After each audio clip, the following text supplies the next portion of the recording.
Religion trauma, when faith meets loss. Imagine a mother sitting beside her child in a hospital room. The machines are making noise. Doctors are moving quickly. She is holding her son's hand, praying with everything she has. She whispers, "God, please save my child." She believes. She trusts. Family members surround her and say, "Have faith. God has a plan. Keep praying." So she prays harder. She closes her eyes and imagines her son walking out of that hospital. She imagines taking him home. And perhaps for a moment, faith becomes the only thing keeping her standing. But then something happens that she never imagined. The machines stop. The room becomes quiet. And her child is gone. What happens to that mother's faith? This is where religious trauma can become incredibly complicated. Because she didn't simply lose her son. She may also feel as though she lost the God she trusted to protect him. She may ask, "Why didn't God answer me? Wasn't my faith enough? Why would God allow this?" And perhaps the most painful question, if God could have stopped this, why didn't he? Now imagine another mother. Her daughter has been sick for months. Every night, she kneels beside her daughter's bed. She prays. She cries. She asks God for one more miracle. Her church community tells her, "Don't give up. God can do anything. Keep believing." So she believes. She believes while watching her daughter become weaker. She believes while the treatments fail. And then one morning, her daughter dies. Everyone tells the mother, she is in a better place. God needed another angel. Everything happens for a reason. But what if those words don't comfort her? What if they make the pain worse?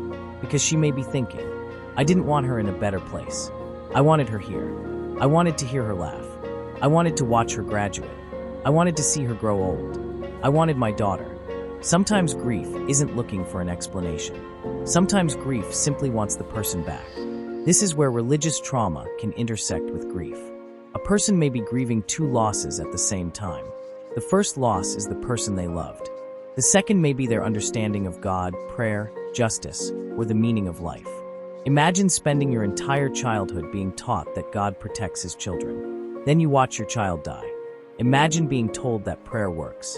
Then you pray every night while someone you love gets worse. Imagine being told that God has a plan. Then your child dies before experiencing the life you dreamed they would have. How do you reconcile those two realities? Some people find comfort in their faith. Others become angry. Some become silent. Some continue praying because prayer is the only language they know. And some eventually stop believing altogether. But even after they stop believing, the emotional consequences may remain. They may still feel guilty for being angry at God. They may feel guilty for questioning. They may even feel guilty for experiencing moments of happiness after the death of their child. What if someone was taught that everything happens according to God's plan? Then they may wonder, was my child's suffering part of the plan? Did God choose this? For some people, those questions don't produce peace. They produce terror. Because if God intentionally allowed the suffering, what does that mean about the God they were taught to trust? This is why religious trauma isn't always about religion being bad. It can be about the collision between deeply held beliefs and devastating reality. A belief system can provide comfort when life makes sense.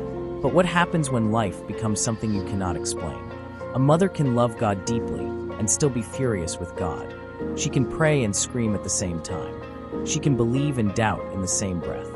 She can walk into a church carrying a Bible in one hand and unbearable grief in the other. And perhaps we should stop telling grieving people exactly what their loss means. Instead of saying, "God needed another angel," maybe we should simply say, "I am here with you." Instead of, "Everything happens for a reason." Maybe, "I know this hurts, and you don't have to pretend that you're okay." Because sometimes the greatest form of compassion isn't providing an explanation. It's being willing to sit beside someone when there isn't one. And here's the uncomfortable question. If a mother prayed with complete faith for her child to survive, and the child died anyway, was her faith insufficient? Or was she simply facing something that faith could not control? And if another mother prayed just as sincerely and her child survived, does that mean God loved her more? Was her faith stronger? Or could two mothers simply have experienced completely different outcomes to circumstances neither one could control? These questions can be painful, but asking painful questions doesn't make someone cruel. Sometimes, asking difficult questions is how we begin to understand suffering. And maybe the deepest lesson is this. A person's grief should never be measured by how well they can explain it. A grieving mother doesn't need to defend her faith. She doesn't need to defend her doubt. She needs compassion. Because behind every theological argument about suffering is a human being who may simply be asking, why did my child have to die? And perhaps there is something even more uncomfortable for all of us to consider. We often say that faith gives us answers. But what if maturity sometimes means admitting that we don't have that answer? What if saying, I don't know why this happened, is more honest than creating an explanation that makes someone's suffering easier for us to understand? Because when a mother loses her child, the question isn't merely philosophical. It's personal, it's devastating, it's real. And maybe the most important question isn't, why would God allow this? Maybe the question we should ask ourselves is, when someone is standing in the darkest moment of their life, do we give them an explanation, or do we give them our presence?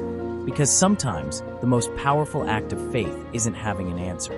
It's having the courage to sit in the silence, hold someone's hand, and say, I don't know why this happened, but you don't have to face it alone. And perhaps that's the question I want to leave you with. If your deepest belief were suddenly confronted with the worst tragedy of your life, would your belief give you answers? Or would you finally begin asking questions you were once afraid to ask? Think about it.